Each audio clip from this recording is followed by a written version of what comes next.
Nakapagpanotaryo na raw si Charmaine para kilalanin ang kanyang name from Orange to Charmaine. Pero legal nga bang hakbang na yan? Pusuan natin ang diskusyon dito sa report ni JP Soriano.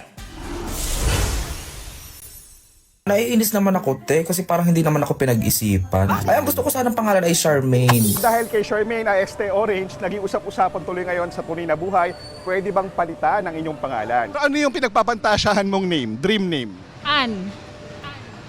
Ann Cortez.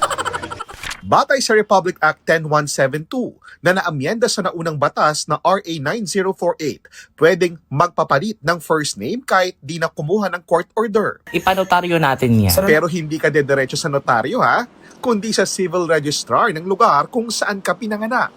Dito gagawan ka ng verified petition kung saan maglalakip ng ebidensya o grounds. Sabi ng legal expert na nakausap namin, pwede nyo itong gawin basta meron kang makatwirang dahilan kung bakit nyo kailangan palitan ang inyong pangalan. Ay, ang ganda no.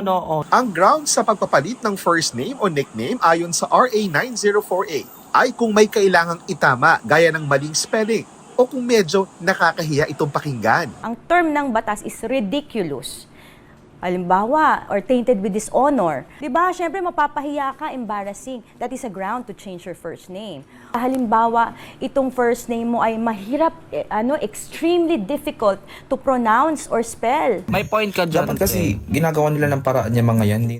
Pwede rin magpapalit kung kilala ka na ng lahat sa pangalang napili mo o established na, o kung marami kang kapangalan sa pamilya na maaaring makalito. O katulad niyan, pinagkamala mo akong abogado, abogado naman baga. Paglilinaw rin ng abogado, abogado, di ka pwedeng magpalit dahil ayaw mo lang ng pangalan mo. Ay, hindi maganda yan. Pati kami nadadamay sa'yo. O di ba ikiat-kiat ka naman? O ay kahit na. Halimbawa, naasar ka lang sa pangalan mo, or nagising ka kinabukasan, gusto mo, ikaw si Charmaine, ikaw si Ana, hindi pwedeng ganun. Sayang naman. Lalong bawal yan kung balak mong tumakas sa krimen. Kaya kung wala raw sa grounds ang dahilan ni Orange. Pasensya na, Charmaine, pero kung talaga namang wala kang ground palitan yan, magiging orange ka talaga. Maganda naman ang orange. O ano nga gusto mong pangalan? Kaya gusto ko sana talagang pangalan ay Bernadette. Ay, ayoko ng ganyan. JP Soriano, GMA News.